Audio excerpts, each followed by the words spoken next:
and welcome to Gartner Live. I'm Mark O'Neill. I'm Chief of Research for Software Engineering at Gartner.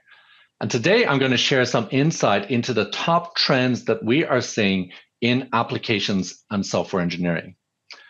I'm going to be talking about some of our top strategic trends for 2023 that we have identified. And you can join us for more personal insight and discussion and case studies about these trends at the Gartner Application Innovation and Business Solutions Summit in London on September the 13th and 14th. And I'd like to also encourage you to add questions and comments in the chat in this Gartner Live, and we'll work to get back to you promptly. So let's start. Let's look at the 4 key trends that we are seeing in the worlds of application and software engineering.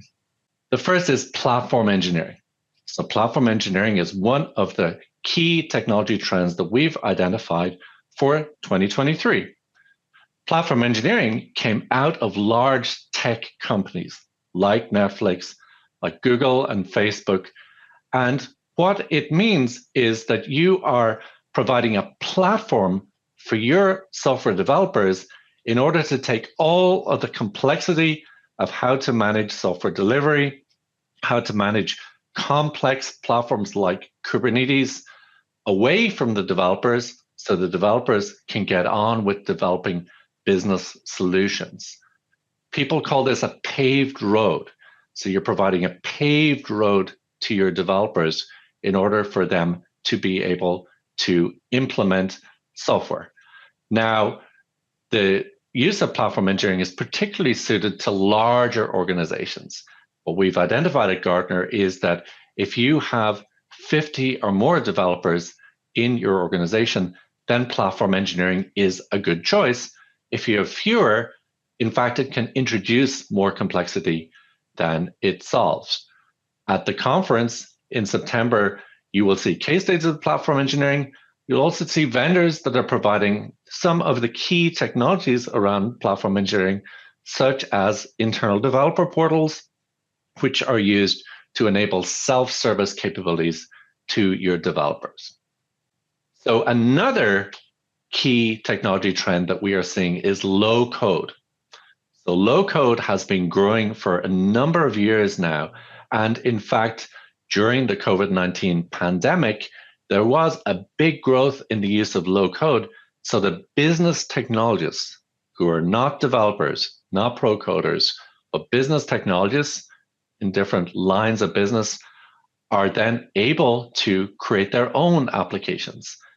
These could be folks that work in marketing, folks that work in sales, could even be in organizations that don't have developers. They don't have developers, for example, in an IT department. So low code has been growing tremendously even since the pandemic, getting more and more important. But it does have some flip sides that we will be talking about at the Application Innovation and Business Solutions Summit. One of the negatives around low code is that you must govern it. You must be careful that you're not creating a huge sprawl of applications, introducing issues of security, introducing issues of how to manage and govern all of these applications that are being created by business technologists in your organization. So we encourage the use of low code, but with these types of guardrails in place. So a third key trend that we are seeing then, as well as platform engineering and low code, is super apps. So super apps is now a top strategic trend, but it originated in Asia.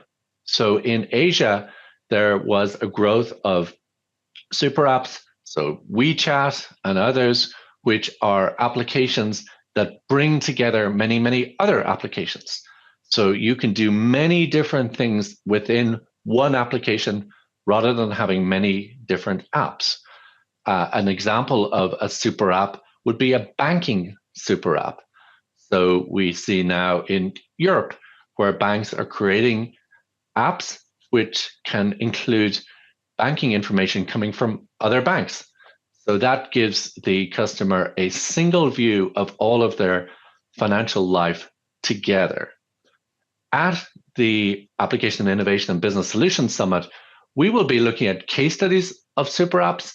We'll also be looking at how to build super apps. So how can your developers successfully create a super app? How can they design it? But also it's important to think about, when is a super app important? When is it better to have one app that brings together all of this functionality versus having built for purpose applications that are all particularly strong on their own feature functionality? So we'll look at super apps, but also at the same time be looking at when it makes sense to use super apps and when it does not. Finally, and of course, perhaps most importantly, because of all the current interest in this topic, we have identified generative AI coding assistance as a top trend. You will see a lot of discussion, case studies, and examples of the use of generative AI coding assistance at the Application Innovation and Business Solutions Summit. So these types of tools, I'm sure you're already familiar with many of them. They include GitHub Copilot. They include Tab9. They include AWS Code Whisperer. Here at Gartner, we've spoken to multiple large organizations which are already successfully using generative AI coding assistants in production for applications that have been built in industries including healthcare, including manufacturing. And what we have done is looked at the best practices, what works, what doesn't work, but also, of course, the guardrails as well to put in place. We have seen how the use of generative AI coding assistance can help with productivity, but it is a sophisticated picture that we are seeing. It, in fact, creates more importance on testing, on debugging, on refactoring.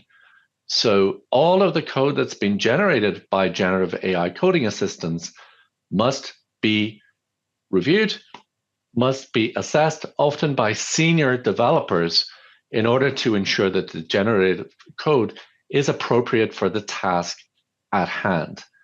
At the same time, we're also seeing a big growth of organizations bringing this in-house, where they are concerned about the privacy and security of their own code, but also about intellectual property issues that can come up related to use of generative AI coding assistants. So that can introduce the use of private instances, a lot of interest in open source tooling in this area, which can also be used by organizations in their own environments, in many cases because of their concerns around security, privacy, intellectual property, and also just in general about governance concerns too. So what I've talked about here are 4 key trends that we are seeing related to applications and software engineering. So those are platform engineering, low code, super apps, and generative AI coding assistance. So that's all we have time for now on this Gartner Live, but I'd like to encourage you to please continue to add your questions and comments into the chat, and we will work to respond to these. And if you want to keep learning about these topics and also have the opportunity to meet with Gartner experts, but also to meet with your peers, you can join us at the Gartner Application Innovation and Business Solutions Summit, which is in London on the 13th and 14th of September. And as I say, please keep the conversation going in the comments. These are all very hot topics. People have a lot of concerns, opinions, but also success stories now as well about all of these top trends. And have a great rest of your week.